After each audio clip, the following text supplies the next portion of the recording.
Hello everyone, this is Erica with Technology Goddess and Theme Zoom, and I'm back for part 2 of my series on Open Social and OpenID applications.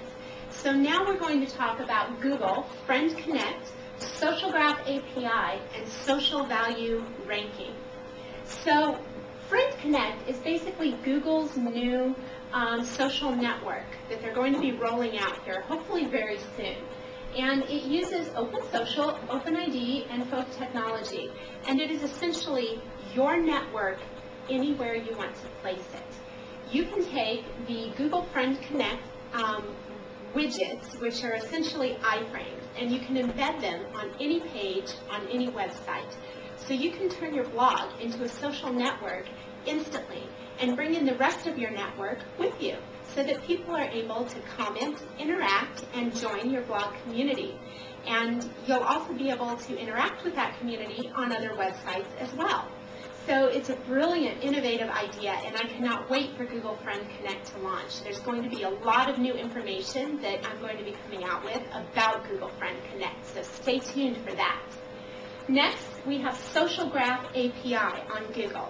Now, if you go to Google's Social Graph API page, you're going to find a note that says, we currently index XFN, folk markups, and other publicly declared connections, Google.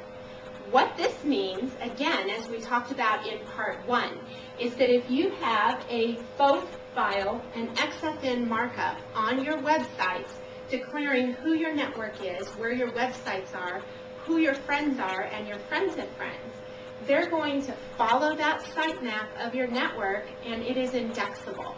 And so that's very important for those of you who are in SEO and who want to implement your social networks for business use in order to leverage from social value to market value in your networks.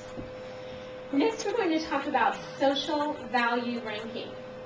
Social value ranking is a patent that Google filed over 2 years ago and has only just recently released to the public.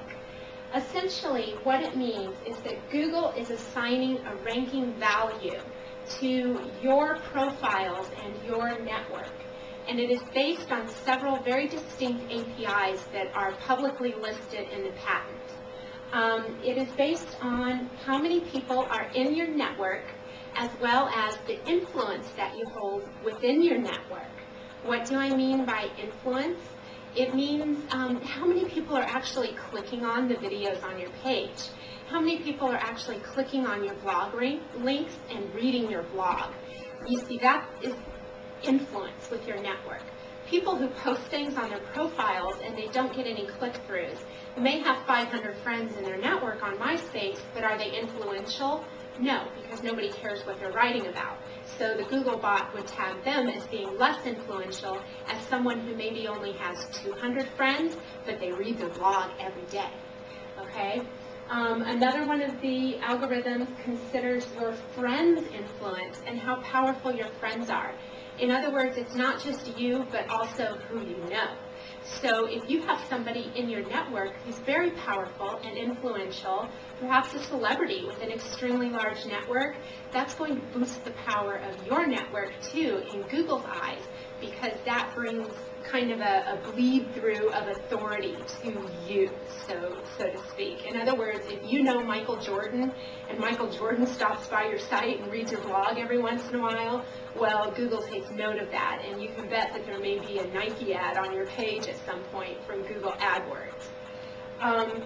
It also takes into consideration who the alpha networkers are in any social network. In other words, the Social Graph API is going to read your folk and your XFN markups, and it's going to create a beautiful visual map in cyberspace of your network. And you can actually go to the Google Graph API, and you can look at a visual mapping of your network. It's pretty amazing stuff, and it's still right now in beta. It's not fully released, so they're probably going to have even more amazing things come out of this in the future that you can play with. But it looks essentially at your network, and it sees who the powerful influencers are.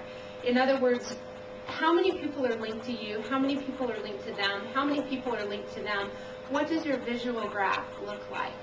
And if you are an alpha networker, in other words, if you're someone who has a lot of influence and a lot of links and a lot of power in the network, that's going to show up in the social graph of who you are on the internet. It's almost like your footprint in cyberspace, your footprint in Web 2.0.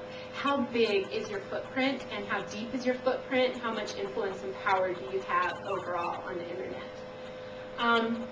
So they're also going to look at how often you post, and again, as we said earlier, who's actually reading your posts. Now, we don't really know the extent of how much Google is actually assigning as far as weight with the social value ranking. That's something that I hope to find out soon, because I have an interview coming up with a developer at Google, which I will be sharing with all of you soon. And one of the questions I'm going to ask him is about the social value ranking patent that Google has and how they are actually utilizing that in determining the rank value of pages. So I hope that I've cleared up some of the confusion about open social applications here tonight. And give us a review of everything, please, from beginning to end, a summary of how they all connect in one line. Okay, great. So I'll give you a fast review, as Russell said, of how everything connects before we wrap up. So we have open social, which essentially is a Google campaign that most of the other networks have all joined except for Facebook. Open social is the vision of APIs that work across all social networks, and that the code is open to the open source development community in order to inspire innovation. And so we've had a lot of great new applications that have come out of the open source movement. Next, we have OpenID. The vision of OpenID is one login to rule them all, that you should only have one login that you can use on every network and that you don't have to remember all those IDs and passwords. Next, we have OpenID and data portability.